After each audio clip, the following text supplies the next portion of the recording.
entrepreneurship is a long-term journey. Stop seeing it as a short-term goal. Long-term journey. Great companies, great and accomplished entrepreneurs did not make it in 1 year. They didn't make it in 3 years. It's a long-term journey. So moving, dare to dream, implement your dream, and stay focused. He's a billionaire entrepreneur, an investor, and a philanthropist. He is Tony Elumelu. He is the chairman of Heirs Holdings, United Bank of Africa, and Transcorp Group. Elumelu gained fame by turning around with the merger Standard Trust Bank with UBA and expanding it across over 20 African countries. In 2010, he founded the Tony Elumelu Foundation and funded it with over $100 million to support 10,000 African entrepreneurs. He's known for his philosophy of Africapitalization. These are his top 10 rules for success. If this is your first time being here, I welcome you to like, share, subscribe, turn on post notification, but more importantly, ensure you stay to the very end of this video. Before we begin, I want to beg you, ensure you grab your writing materials together, pay attention and learn. Do not just watch because you just saw this somewhere or it just popped up. No.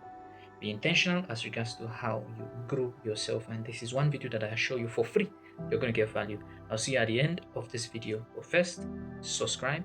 Let's begin this journey. Top 10 rules for success featuring Tony Elumelu. Enjoy. I have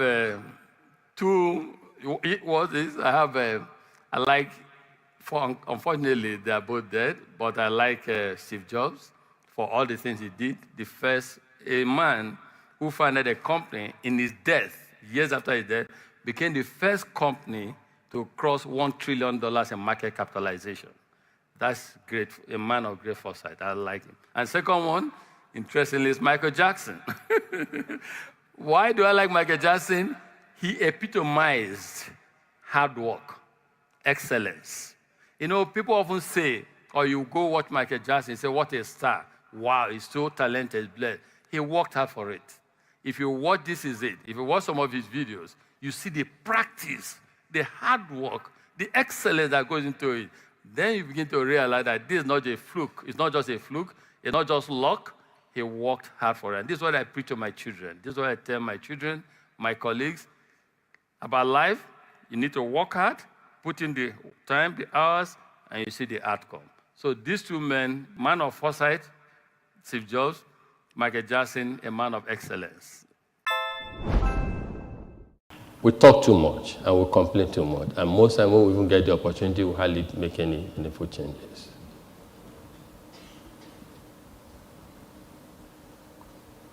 You must realize that there's no time in history than now that you have a unique moment and opportunity to assert and assume leadership. And you must realize that leadership, to a large extent, is not bestowed. It's not handed over to you. You must prepare yourself for leadership and be able to accept it.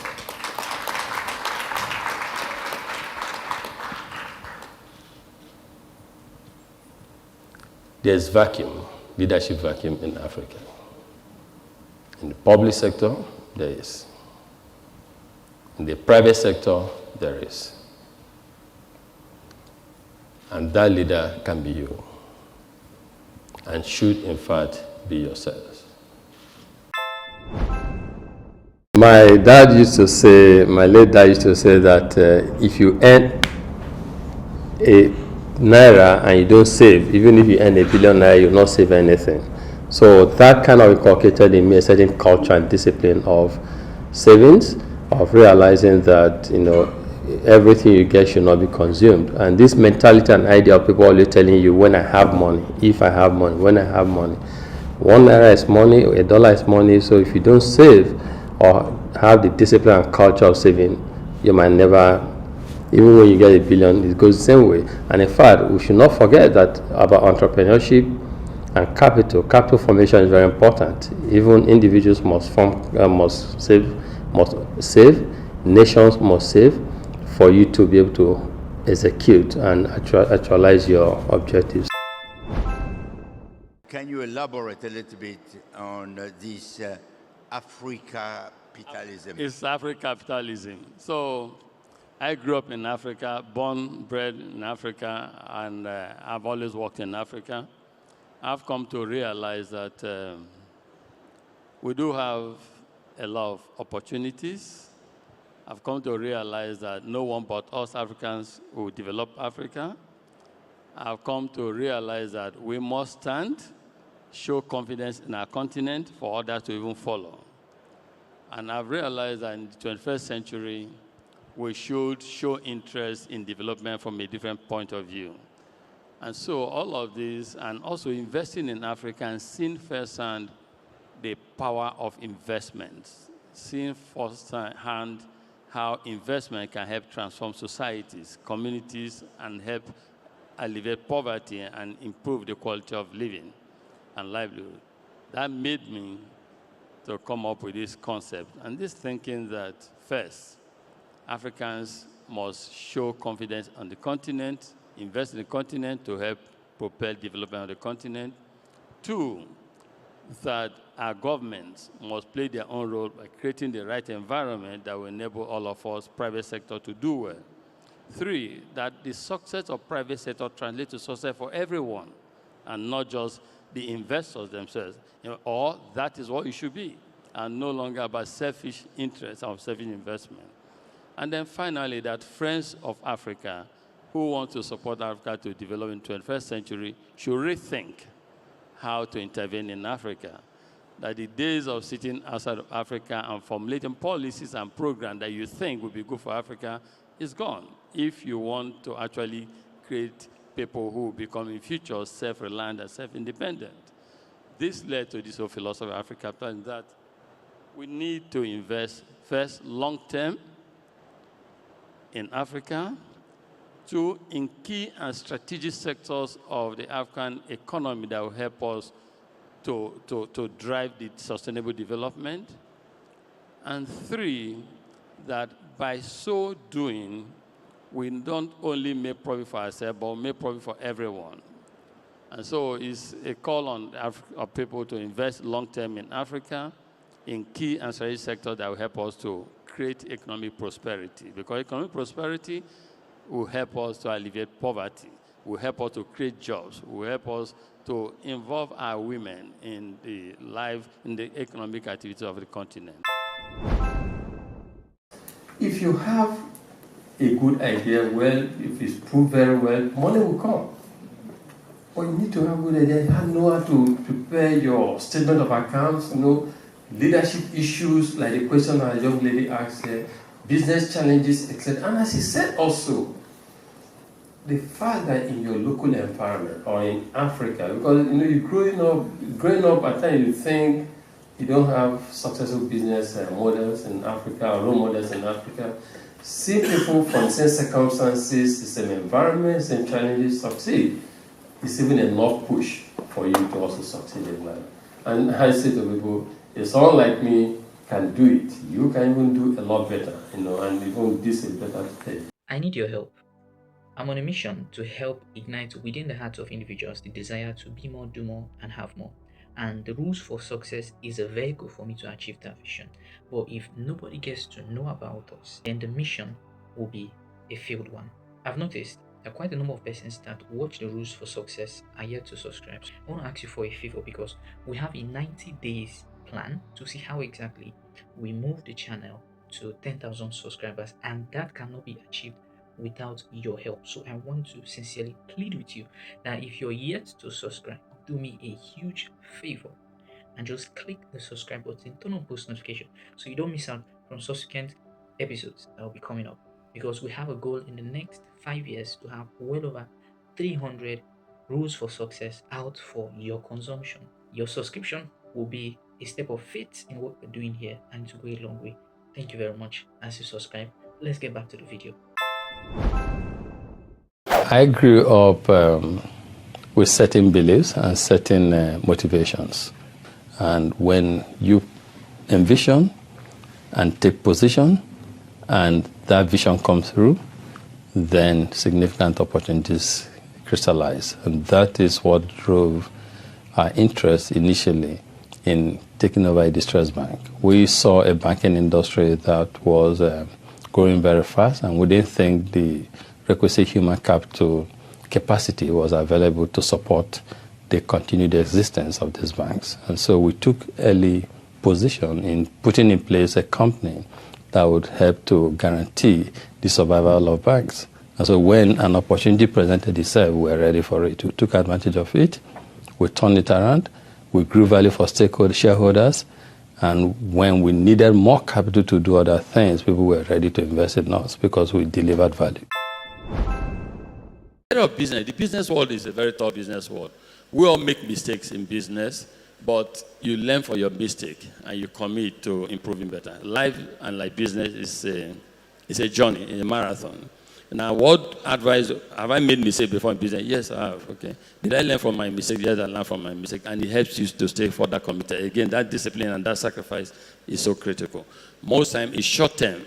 When people think short term, that they make a lot of mistakes. I posted something on social media some days ago, I think on Monday, on my thread, and I was talking about partnerships. And I put there that partnerships work, and at times they fail. And one of the reasons they fail is when strange fellows come together.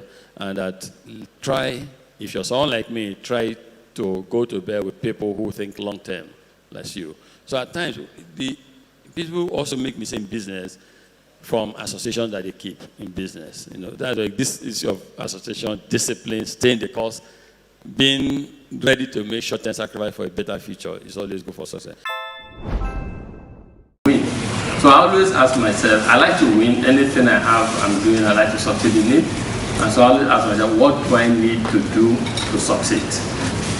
So I write them down, you know, what I need to do to succeed.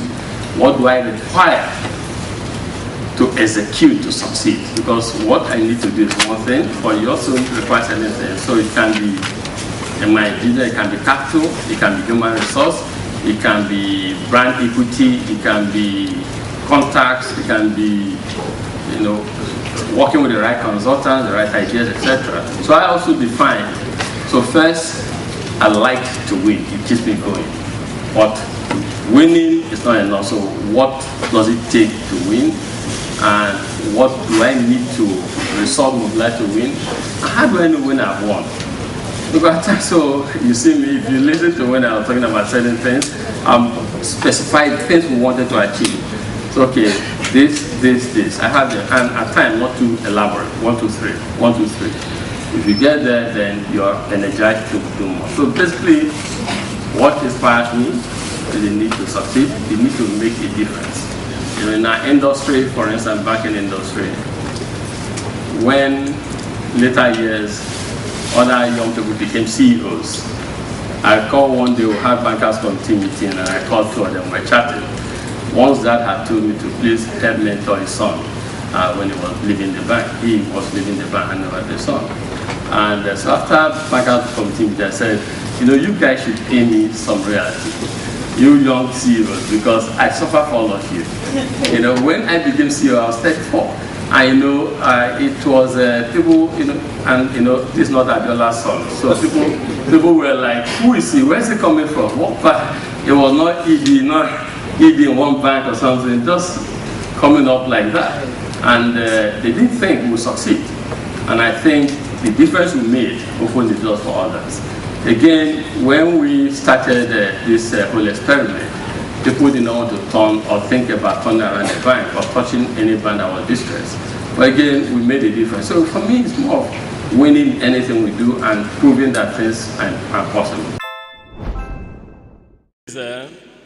And I tell you my own case, my own story. When you're trying to form a business, when you're starting off,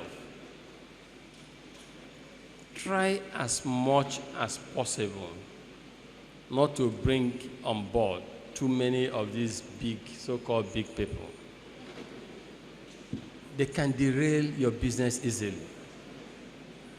And indeed, you don't really, it's a perception that you need their help. You might not necessarily need their help. By the way, let me say, please, I'm not speaking with reference to anybody. No. I'm just trying to advise because, you know, you were busy trying to talk about this name, this name, this name. So it's always easier. I've seen it in Nigeria. In fact, in Nigeria, in banking, there was a time to set up a bank, people would bring all the big names on board. And they would go to boardrooms and be fighting. because there's no alignment of interest. These are different people. You just pick and select here and there to come to the board. They don't know what you want to achieve. They are not totally aligned. You just think that you need them to open doors. By the way, time has moved.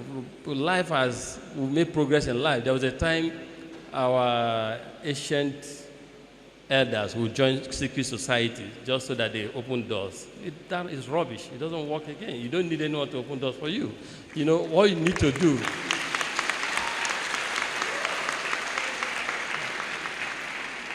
you can, I believe Angela must have seminar discussed with people on the theory way. You try to build your network. Like, in fact, growing up, if I had this opportunity of 1,000 people across Africa and nurturing this opportunity network, it's a lifetime network. And next year, a second batch will join, and the third year, a second batch will join, so that you want to travel to Zambia, you know there's someone from Zambia in your network you can talk to. It's wonderful. This is what you need. If you want to do a business, I don't even believe in elaborate boards for all these young, for all of you trying to start a business. Just keep it simple as much as possible. Get on board people who will help you achieve your objectives and not just big names. Big names don't add any value. That I got to realize through my own life experience and journey that the best thing you can do for someone is to make someone a fisherman and not necessarily to feed people. And that's why in our philanthropy giving, because at some point in life, you begin to think of legacy, you begin to think of positive impact, enduring impact. How do you want to be remembered? And I have also said to my friends, you know, and to everyone that before now, people used to be measured by how much they have in their bank accounts. In today's world, and going forward, no one cares about how much you have in your bank account. It's about the impact and the legacy that you leave behind that's important. And so when you sit down and begin to think of this, you tell yourself, how do I want to be remembered? I mean, you don't know how excited I am to see Chris, to see Brad, people I never knew met in my life like this. And just think of 10,000 of them, like God's will in 10 years' time. It doesn't get any better. You don't get any greater satisfaction than this. So the message is, we should think long-term in our investments, and we should think about legacy. These two are extremely important for mankind. Thank you very much. If this has been a blessing to you, help me share this with somebody else. More importantly, I'm curious. I want to know which of the rules stood out for you the most. Just drop in the comment section, share with me. Let's interact. Let's see how exactly we get to synergize together. Well, to subscribe and turn on post notifications so next time this kind of information comes up, you'll be the first to be notified. More importantly, I added a bonus for his rules for success. I hope you enjoy it. How did it happen?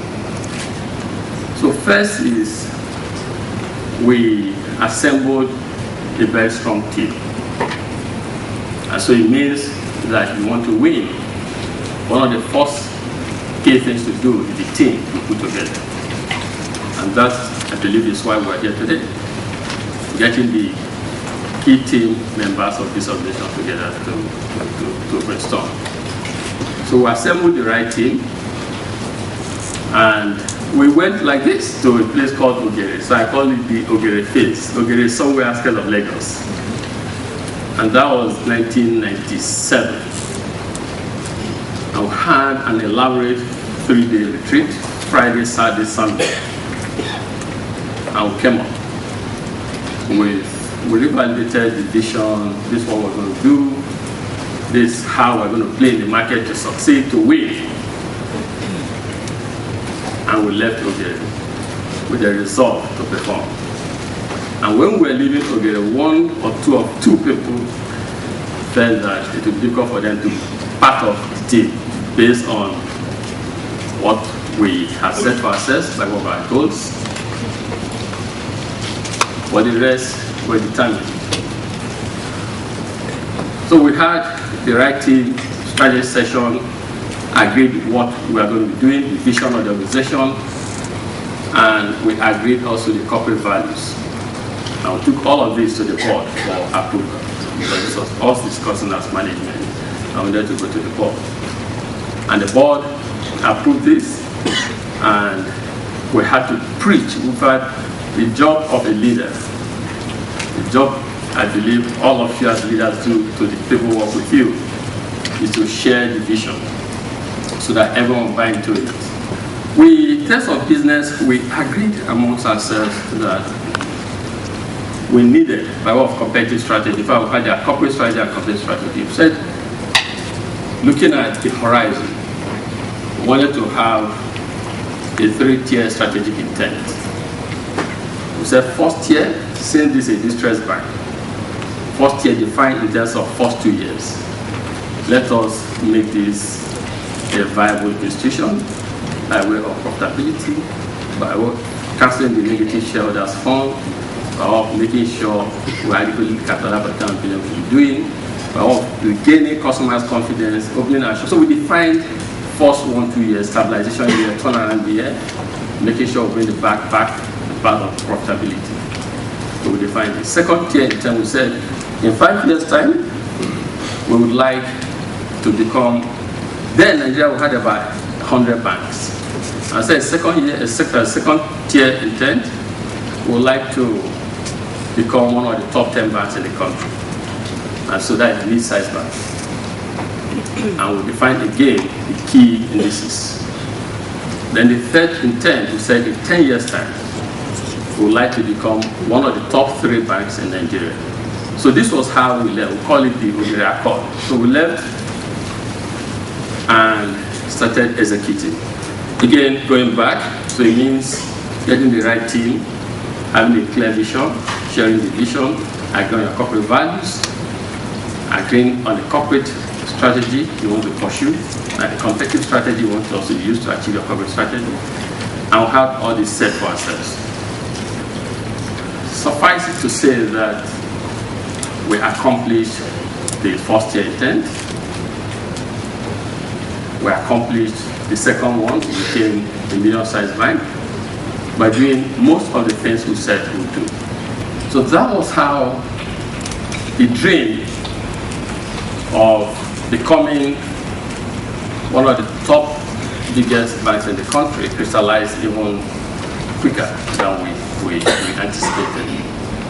For me, the learning point there is again about the strategic thinking, meeting, setting goals, working very hard, making sacrifices, but most importantly, at that second phase was execution, and we made sure also that the combination was flawless, measured the one succeeded and everything.